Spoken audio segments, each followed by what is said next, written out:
பார்த்துருக்கோம். சாலை மறியல் பண்ணலான்னு சொன்ன மக்கள் கிட்ட வேண்டாம் வாங்க நான் நீங்கள் வட்டாட்சி அளவுக்கு போக நான் தான் கூட்டிட்டு வந்துருக்கேன். நீங்கள் புரிஞ்சுக்கீங்கன்னு நினைக்கிறேன். போராட்டம் அது இதுன்னு போகவே இல்லை. இது வரைக்கும் போராட்டத்தையே நான் போகலாம். மாவட்ட ஆட்சியரை சந்திக்கணும். அதே பேர் நிலைப்பாடு. போராட்டமே கிடையாது. இதுல வந்து நீங்க குறுக்க உள்ள வந்துட்டு வட்டாட்சியர் அங்க உள்ள உட்காந்து சொல்லிக்கிறாரு. நான் ஒரு சாமியானவர் கண்டு போறேன்னு சொல்றாங்க. எந்த இடத்துல சொல்லுங்க அந்த வேலையாது காவல்துறைக்கான வேலையாது சாமியானவர் சொல்றது.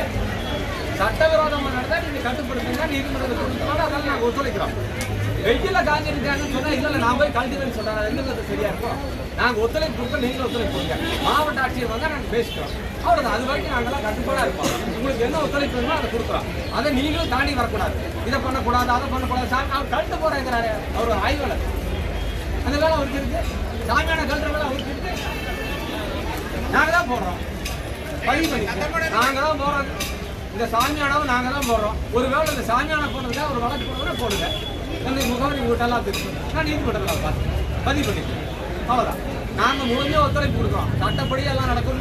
100 விழுக்காடு சட்டப்படி தான் வந்திருக்கோம். நாங்கள் போகிற ஒவ்வொரு அடியும் சட்டப்படி தான் இருக்கும். இதில் தேவையில்லாத வந்து நான் யாருன்னு சொல்ல விரும்பல. அவங்கெல்லாம் வந்து சும்மா உத்தரவு போடுவாங்க சொல்லுவாங்க ஓடி போயிடுவாங்க. இன்னும் 6 அமாவாசை தான். அதனால தேவையில்லாத எங்களை அரசியலுக்குள்ள கொண்டு வர வேண்டாம். நாங்கள் அமைதியாக போயிட்டு இருக்கோம். எங்கள் பிரச்சனை தீர்ந்தா போயிட்டு இருக்கோம். இன்னொன்று சொல்லிடுறோம் உங்க வழியா. உங்களை யாராவது மேல இருந்து தூண்டி விட்டாங்கன்னு சொன்னா அவங்க ஏப்ரல் மாசத்துல எங்க சந்திக்கு வரணும். ஏப்ரல் மாசம் சந்திக்கும் போது ஒவ்வொரு ஊருக்கும் இந்த மக்களை தேடிதான் வரணும். உள்ள வரும்போது நீங்க பாதுகாப்பு வர வேண்டிய நிலைமை வந்து சொல்லிருங்க. அவங்க யாருக்கு சொல்லணுமோ அங்க சொல்லிருங்க. இதெல்லாம் வேண்டாம். இந்த அரசியல் கட்சி எல்லாம் எங்களுக்கு எதுவுமே கிடையாது. எங்களுக்கு எந்த கட்சியும் கிடையாது. அப்படித்தானே சொல்லி வந்திருக்கிறீங்க. இங்க யாராவது இடைஞ்சல் பண்றாங்கன்னா அது எங்களுக்கு தெரியும். 6 மாசம் கழிச்சு ஏப்ரல் மாசத்துல எங்க ஊருக்கு ஓட்டு கேட்க வந்தா நிலைமை என்ன ஆகுது அவங்களுக்கு நீங்க சொல்லிருங்க. வெளிப்படையா சொல்றேன் நான். அவ்வளவுதான். இதெல்லாம் வேண்டாம். ஒழுக்கமா போதும்.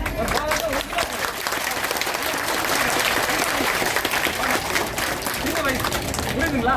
எல்லாம் கருத்து தான் இந்த இடத்துக்கு வந்திருக்கோம். நான் எடுத்துட சொன்னேன். நீங்க தான் ஆய்வாளர் புதுசா வந்திருக்கீங்க. ஏற்கனவே இருந்ததும் தெரியும். நான் வந்தேன் நான் முழுமையா ஒத்துழைப்பு கொடுத்தேன். காவல்துறை நான் ஒரு வழக்கறிஞர். முழுமையா அறகுறையா இல்ல முழுமையா சட்டம் படிச்சிருக்கேன். எல்லாம் என்னுடைய செயல் எல்லாமே சட்டப்படி. புரியுதுங்களா? நான் உங்களுக்கு முழுமையா ஒத்துழைப்பு கொடுத்தேன்னு சொல்லியிருக்கேன். இல்லைங்க ஐயா நான் மறுபடியும் ஐயா நான் மறுபடியும் நீங்க சொன்னது எனக்கு ஏன் காயப்படுத்தினா சாமியா நான் கட்டிக்கிறேன்னு சொல்லி மனிதாமான சொல்லுங்க. அந்த உட்கார்ந்து உங்களுக்கு அக்கா விஷயம் அப்படி வெளியில் காயப்படுத்தீங்க சொல்லுங்க. அவங்க என்ன பண்றாங்க? மாவட்ட ஆட்சியருக்காக காத்துருக்காங்க. நீங்க விட்டுருக்கா நாங்க அங்க போய் பார்த்துருக்கோம். நீங்க மாவட்ட ஆட்சியர் நீங்க அங்காக தடுத்தீங்க. அதே இந்த ஒண்ணு இல்லை எல்லாம் கட்டுப்பாடா இருக்கு. நீங்க அதை பத்தி ஒன்னும் யோசனை பண்ண மாட்டாங்க. நாங்க